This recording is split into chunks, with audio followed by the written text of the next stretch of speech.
Olá, meus queridos. Quero compartilhar com vocês, ou melhor, dar continuidade aos estudos no Evangelho de João, e hoje estarei abordando o capítulo 7. Na semana passada, nosso irmão presbítero Cleverson abordou o final do capítulo 6, e hoje vamos tentar fazer um resumo do capítulo 7, uma vez que este capítulo é bem extenso, são 53 versículos.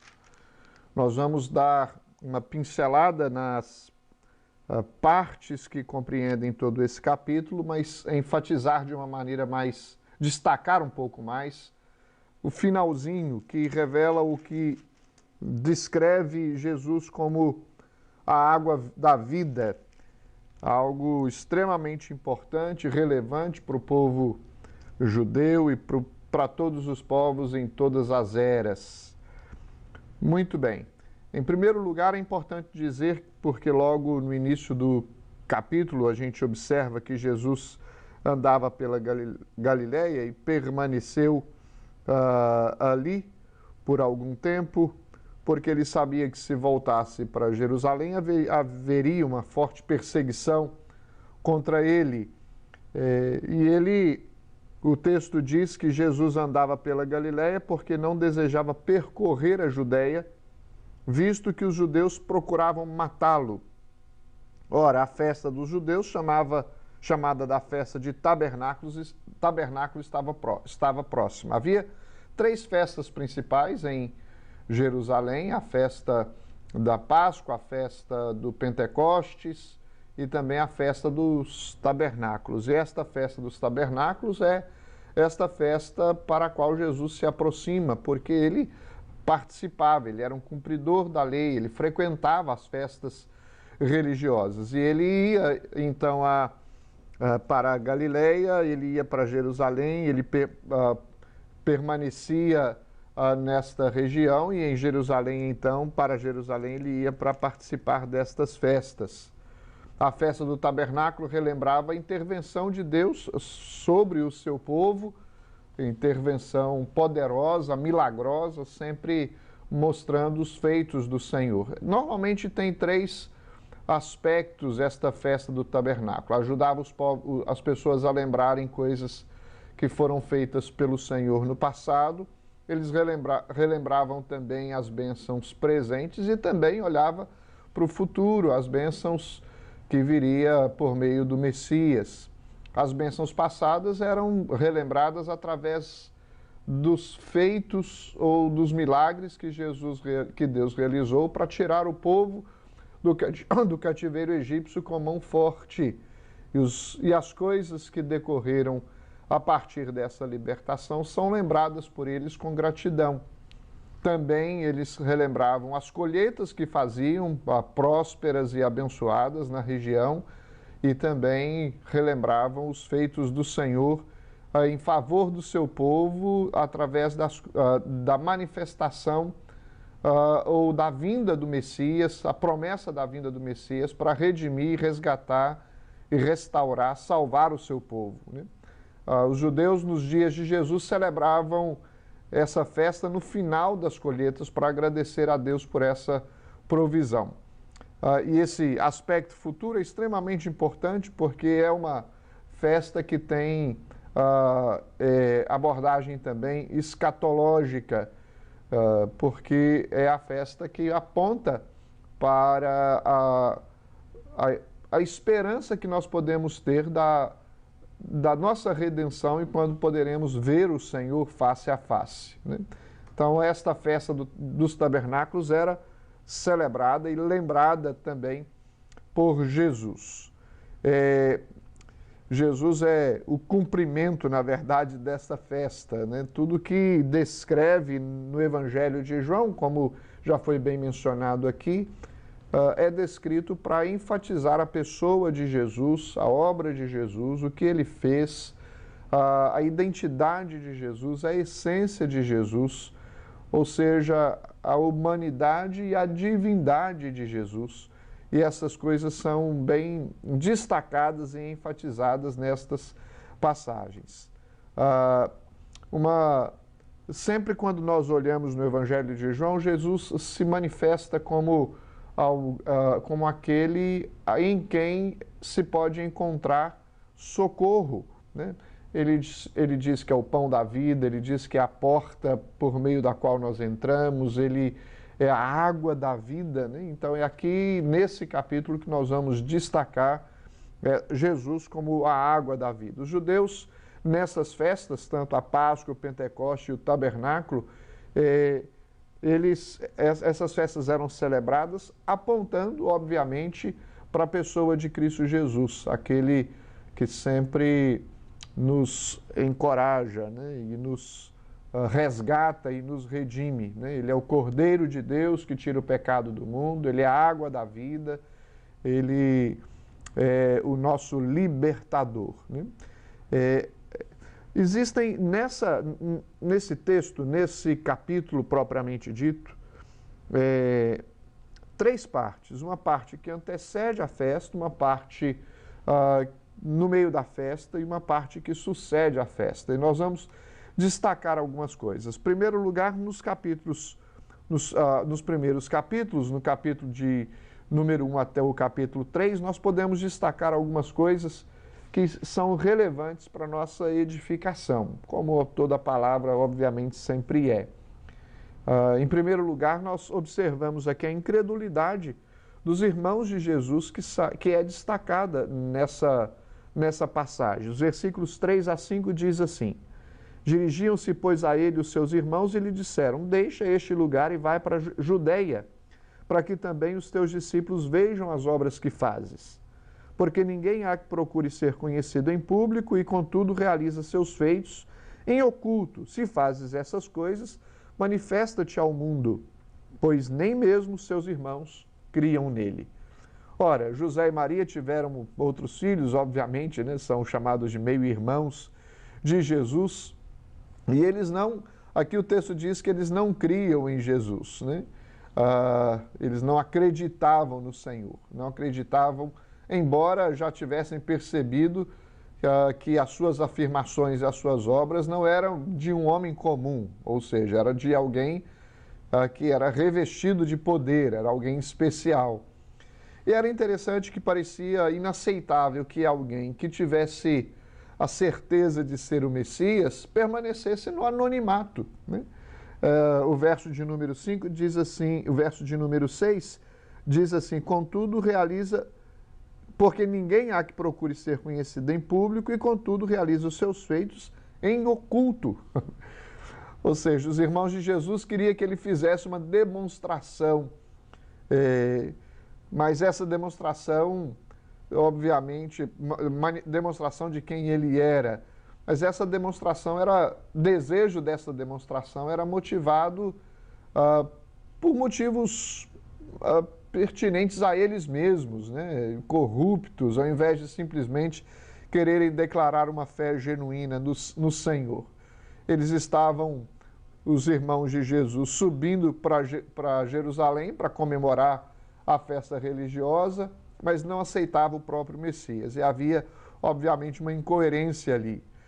Outra coisa que se destaca aqui é que a agenda de Jesus é estabelecida por Deus, né? Jesus tinha plena consciência de que do seu tempo e da sua hora. Ele estava completamente sintonizado com Deus. Sabia que que havia a festa dos tabernáculos, mas não era nesta festa que ia ser manifestado. Era na festa da Páscoa que ele seria imolado como Cordeiro de Deus que tira o pecado do mundo. Outra coisa que nós podemos observar, que no versículo 11, por exemplo, os judeus procuravam na festa e perguntavam: onde estará ele? Né? A procura por Jesus era notória. Não apenas os irmãos de Jesus que o queriam na festa em Jerusalém, mas os judeus também. Ele era uma figura nacional, centro das atenções, e eles queriam que ele se manifestasse entre eles, né? Jesus conquistava a simpatia de todo mundo, né? E as pessoas não ousavam falar dele abertamente, né? Então, nessa procura por Jesus, e obviamente eles queriam que ele estivesse presente nesta festa também. Mas o momento certo ia chegar para Jesus se manifestar e Jesus se apresentar, né? Os versículos 14 em diante, diz assim: corria já em meio à festa e Jesus subiu ao templo e ensinava. Olha só, o momento em que Jesus estava se direcionando para a festa, ele então se aproxima, né, do templo e ensinava ali no templo. Os judeus se maravilhavam e diziam: como sabe este letras sem ter estudado? Como sabe este letras sem ter estudado? Ora, alguns pontos podem ser destacados aqui. O ensino de Jesus produz admiração nas pessoas que o ouvem, né, por causa da sua eloquência, da sua sabedoria, da sua exatidão em falar da forma que falava, né? Ele era uma pessoa instruída sem ter passado pelas escolas de mestres. Ele certamente se manifestava como o próprio mestre, né? A instrução dele procedia do céu, de Deus. Ele expunha as coisas com domínio próprio, como alguém que sabia o que estava falando. Outra coisa, o ensino de Jesus procedia de Deus, não dos escribas e dos fariseus, dos mestres do judaísmo, mas procedia de Deus, e isso chamava a atenção das pessoas, dos judeus, de todos que estavam à sua volta.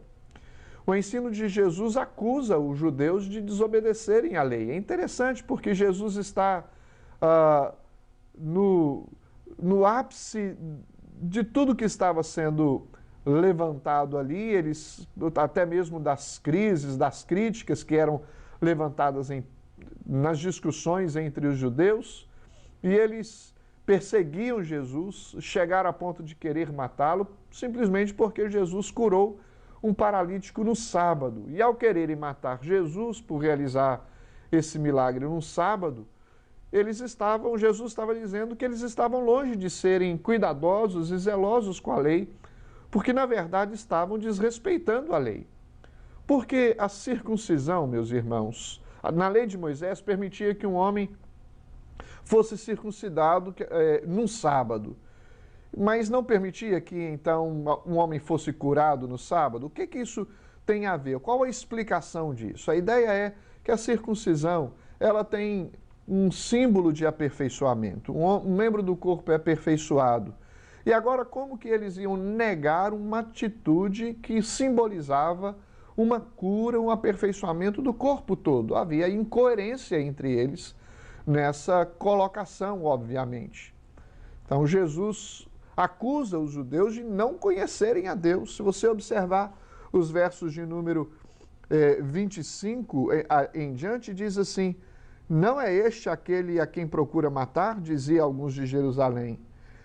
Eis que ele fala abertamente e nada lhe dizem. Porventura reconhecem verdadeiramente as autoridades que este é de fato o Cristo? Nós, todavia, sabemos de onde este é. Quando, porém, vier o Cristo, ninguém saberá de onde ele é. Jesus, pois, enquanto ensinava no templo, clamou, dizendo: vós não somente me conheceis, mas também sabeis de onde eu sou. Não vim porque eu de mim mesmo quisesse, mas aquele que me enviou é verdadeiro, aquele a quem vós não o conheceis. Eu conheço, porque venho da parte dele e fui por ele enviado. Que coisa interessante. Os mesmos judeus que o acusavam de violar o sábado queriam matá-lo. Os mesmos judeus que se julgavam os guardiões da lei são agora acusados por Jesus, não apenas de transgredir a lei, mas de não conhecerem a Deus.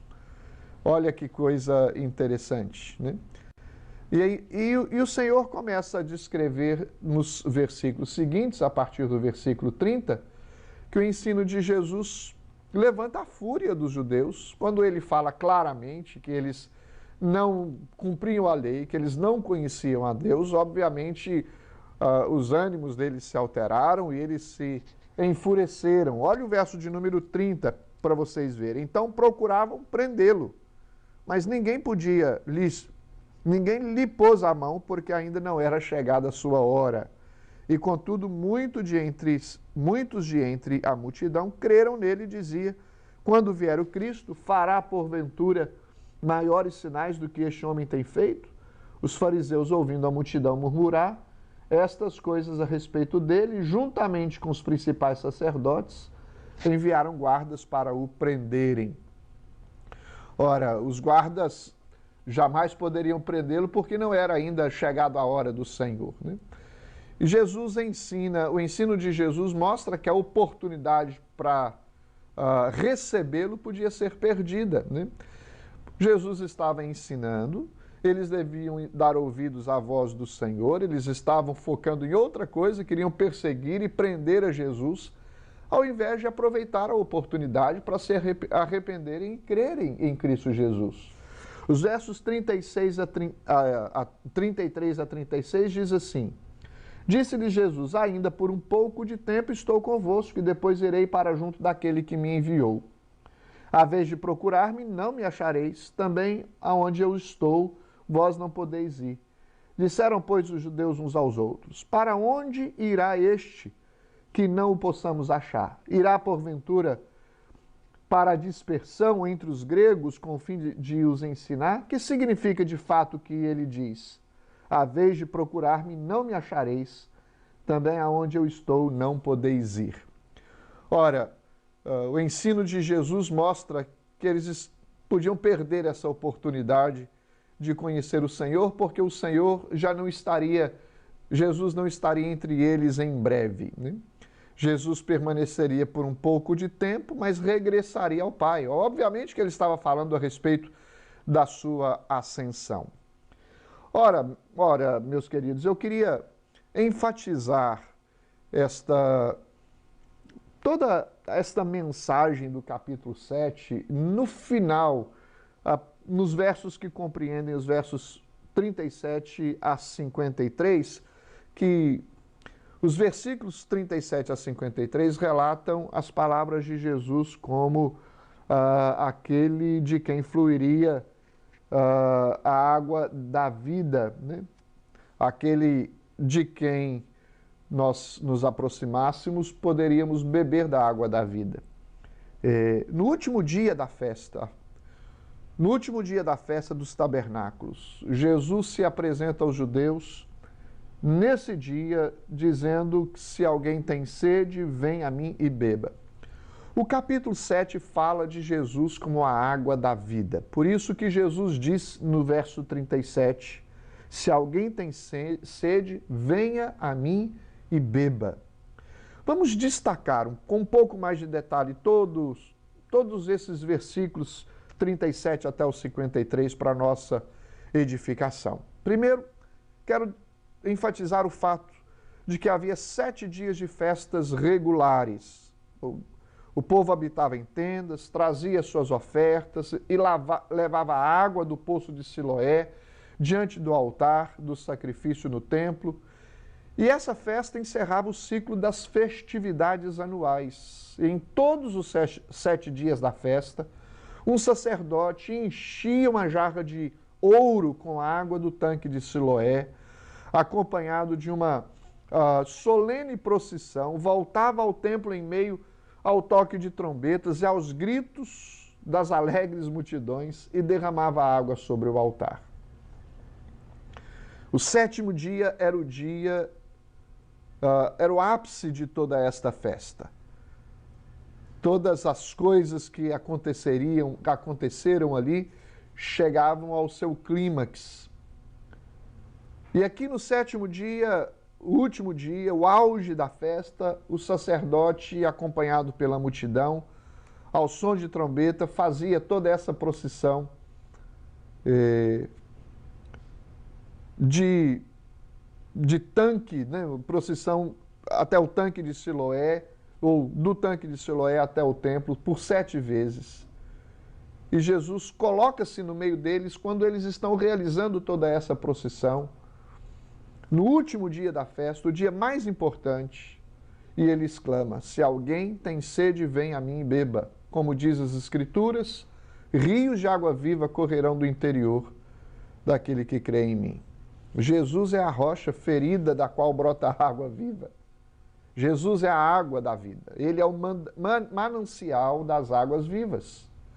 A gente precisa destacar algumas coisas aqui. Em primeiro lugar, há um convite extraordinário, maravilhoso nessa passagem. O verso 37 diz: o grande dia da festa, levantou Jesus e exclamou: se alguém tem sede, venha a mim e beba.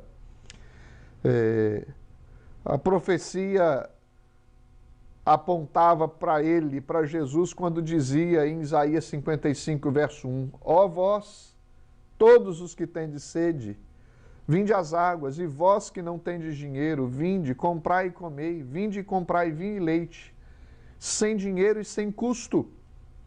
É Jesus quem disse à mulher samaritana: mas quem beber da água que eu lhe der nunca mais terá sede. Quem tenha sede, venha, Jesus convida, e quem quiser, receba de graça da água viva, da vida. Quais são as marcas desse convite? Esse é um convite universal. Se alguém, não importa quem seja pobre ou rico, seja o religioso ou o crente, seja o homem ou a mulher, o doutor ou o analfabeto, quem for que seja, que vier a Cristo pode beber desta água que flui dele. O convite de Jesus, ele é para uma relação pessoal com o Senhor. Vinde a mim, diz o Senhor. O convite de Jesus não é para aderir a uma religião, é para se unir a Cristo, para iniciar um relacionamento com Ele. O convite de Jesus exige um profundo anseio por salvação. O texto diz: se alguém tem sede, tem que ter conhecimento de que precisa de Jesus. Só os sedentos podem vir a Jesus. A sede exige uma solução imediata, é preciso ir à fonte para beber dessa água, e a fonte é Jesus. O convite exige um rompimento imediato. Se alguém tem sede, venha.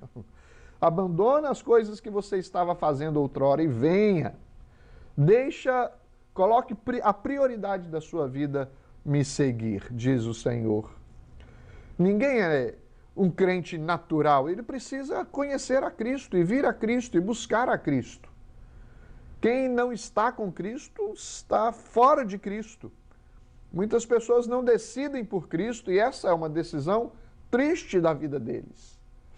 Nós precisamos ir ao Senhor. O convite de Jesus é para uma experiência pessoal. Se alguém tem sede, venha a mim e beba. Jesus não está convidando as pessoas para olhar para a água, analisar a água, admirar a água, conversar com a água. Ele está dizendo para beber da água. Muitos ouvem falar de Jesus, mas não bebem da água que procede de Jesus. Leem sobre Jesus, não o experimentam, não têm um relacionamento, mas não têm um relacionamento pessoal com Jesus. São religiosos, mas não são crentes de fato, convertidos de fato. Frequentam a igreja, vão à igreja, mas não bebem da água da vida. Nós precisamos, meus queridos, ter um relacionamento e uma experiência pessoal com Jesus. É um convite incondicional, é um convite condicional. Se alguém tem sede, né? A condição aí é: se você tem sede, venha e beba. É para quem deseja. E é interessante que essa decisão é uma decisão pessoal. Não é a decisão do seu pai, da sua mãe, é a sua decisão. É a decisão que você precisa tomar, seguir a Cristo. E é uma decisão que é oferecida de maneira eloquente. Jesus se coloca em pé e exclama: se alguém tem sede, venha a mim e beba. Que coisa extraordinária, queridos. Vá a Cristo, vá hoje mesmo a Cristo. Vá à fonte que é Jesus, para você viver em paz e desfrutar desse extraordinário recurso que o Senhor oferece a você para saciar a sua sede. Ele mesmo como a água da vida. O verso de número 38 diz: quem crê em mim, como diz a Escritura, do seu interior fluirão rios de água viva. Há uma promessa maravilhosa aqui. E a gente pode destacar dessa promessa algumas verdades para a nossa edificação.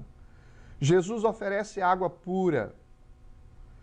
Fala a respeito não de uma água parada, lamacenta, ele fala de rios que fluem, que correm, que levam vida limpa e pura. Do seu interior fluirão. São rios de água viva e não de água morta, água limpa e não água suja. Chega de viver de impureza ou na impureza, meu querido. Vá a Cristo, é dele que flui a água da vida, a água pura. Chega de alimentar a sua vida com coisas sujas. Chega de abastecer a sua alma com o pecado. Busque santidade no Senhor. Beba do Senhor e do Senhor vai em você, vai fluir, do Senhor vai fluir água na sua vida. Porque você vai se abastecer desta água. E nós só podemos dar daquilo que nós temos. Só podemos expressar aquilo que nós recebemos. Jesus oferece vida, água pura e uma vida abundante. Quem crê em mim, do seu interior fluirão rios de água viva. Cristo veio para dar vida plena, abundante, vida eterna. Ele não menciona um filete de água, um riacho, mas um rio caudaloso. Ele fala de rios de água viva. O Senhor Jesus promete fazer de você uma bênção para outras pessoas. Se do seu interior fluirão rios de água viva, porque você bebeu desta água da vida que é o Senhor, você terá algo com que compartilhar com os outros. Você recebe para dar. Nós bebemos para fluir do Senhor, fluir para a vida eterna. Todo aquele que é abençoado se torna, pela graça soberana de Deus, um canal de bênção abundante para a vida de outras pessoas. Jesus oferece uma vida de poder. Do seu interior fluirão rios de água viva. Quando as lutas chegarem, meu querido, haverá poder para você viver uma vida vitoriosa. Em meio às dificuldades, às lutas, às crises, quando nós temos do Senhor, somos cheios do Senhor, nós temos poder para enfrentá-las, para enfrentar as crises e as lutas da vida. O cumprimento da gloriosa promessa podemos ver no verso 39. Isto ele disse com respeito ao Espírito que havia de receber os que nele crescem, pois o Espírito até aquele momento não fora dado, porque Jesus não havia sido glorificado. Jesus estava falando a respeito da plenitude do Espírito Santo que é dado à igreja. Essa dádiva se cumpriria no Pentecostes, pois antes do Espírito vir, Jesus precisava subir. Quando Jesus concluiu a sua obra expiatória, subiu aos céus e derramou o seu Espírito para ficar para sempre conosco. E hoje nós podemos usufruir o cumprimento dessa gloriosa promessa em nossa vida. Temos a presença do Espírito do Senhor conosco. E não podemos negligenciar isto, queridos, ou nos esquecer disso, que o Senhor habita conosco. Existem diferentes reações ao discurso de Jesus. Jesus se coloca em pé no templo, fala para os judeus, fala para todos os que estavam ouvindo, e a mensagem de Jesus é: vinde a mim e beba, e aquele que beber de mim, do seu interior fluirão rios de água viva. E no verso 39 diz que o Espírito Santo que haviam de receber, aqueles que creriam em Jesus haveriam de receber o Espírito Santo. E aí, ao descrever, ao apresentar esse discurso, isso desperta algumas reações por parte dos seus ouvintes. E que diferentes reações são essas, né? A partir do versículo 40, nós podemos destacar algumas coisas. E eu queria observar com vocês quais foram essas reações, né? É interessante que, assim como aconteceu no final do discurso sobre o pão da vida, aqui também no discurso sobre a água da vida, os ouvintes de Jesus se dividiram em suas reações, em suas compreensões a respeito de Jesus. Primeiro, alguns disseram que ele era profeta, o verso 40. Os que dentre o povo diziam, ouvido estas palavras, diziam. O que o povo tinha ouvido Os que dentre o povo tinham ouvido essas palavras diziam: este é verdadeiramente o profeta. Outros afirmaram que ele era o Cristo, verso 41. Outros diziam: ele é o Cristo. Outros, porém, perguntavam: porventura o Cristo virá da Galileia? Questionaram se o Cristo poderia proceder da Galileia. Outros, entretanto, queriam prendê-lo. Verso 44 diz: alguns dentre eles queriam prendê-lo, mas ninguém lhes pôs as mãos. Os guardas não conseguiram detê-lo, porque ficaram impactados com as suas palavras. Nunca, diz o verso 46, ninguém falou como este homem. O que eles queriam dizer era: tão divinamente, com tal graça e verdade, portanto, de modo tão convincente e maravilhoso e efetivo, Jesus falava entre eles. Os principais sacerdotes, meus queridos, e os fariseus, aqueles que tinham maior conhecimento, entretanto zombaram, dizendo que só a classe mais baixa, que nada conhece da lei, é que estavam crendo em Jesus. Olha o verso de número 47 a 49. Replicaram-lhes, pois, os fariseus: será que também vós fostes enganados? Porventura creu nele algum dentre as autoridades ou algum dos fariseus? Quanto a esta plebe que nada sabe da lei, é maldita. Olha que coisa interessante. Nicodemos, aquele que encontrara com Jesus de noite em Jerusalém, tenta arrazoar com seus parceiros, mas é por eles repreendido. Versos 50 a 53 diz: Nicodemos, um deles, que antes foram ter com Jesus, perguntou-lhes: acaso a nossa lei julga um homem sem primeiro ouvi-lo e saber o que ele fez? Responderam eles: dar-se-á o caso de que também tu és da Galileia? Examina e verás que da Galileia não se levanta profeta. E cada um foi para sua casa. Bom, há um comentarista bíblico chamado William Hendrickson. Ele disse que Nicodemos enfrentou a oposição de um sistema religioso poderoso e numeroso. Ele mostrou coragem, embora ainda não tivesse alcançado o ápice da sua confissão cristã. Os contentadores, eles disseram, e cada um vai para disseram o que disseram a Nicodemos, duvidaram a respeito do Messias, de Jesus, e cada um foi para sua casa, diz o finalzinho do texto. E Jesus segue para o Monte das Oliveiras, provavelmente para orar, pois era o lugar onde ele se recolhia para estar diante do Pai, para buscar o Pai. É interessante porque, enquanto seus ouvintes tinham uma casa para onde ir, o Filho de Deus não tinha um local onde reclinar a cabeça. Eu quero finalizar, meus irmãos, todo esse resumo simples e objetivo do capítulo 7 de João, do Evangelho de João, fazendo o mesmo convite que Jesus fez, ou estendendo esse convite a você que talvez nunca tenha ouvido um convite como esse. O convite de Jesus é: se alguém tem sede, venha a mim e beba, e do seu interior fluirão rios de água viva. Eu não sei e não conheço você, a sua vida e qual a sua real necessidade, mas você sabe e o Senhor conhece.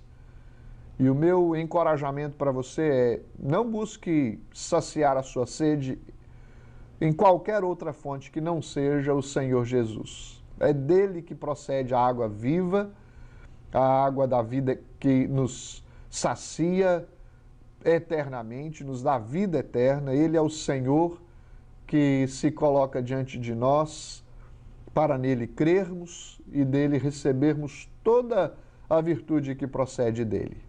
Que você seja edificado por esta palavra e tenha uma vida que agrada ao Senhor. Esta água que você bebe do Senhor Jesus, é uma água que serve para a sua edificação, salvação, para a sua vida e também como o elemento fundamental para a sua proclamação dessas verdades, para que outros também possam conhecer o Senhor assim como um dia você conheceu. Que Deus abençoe você, em nome de Jesus.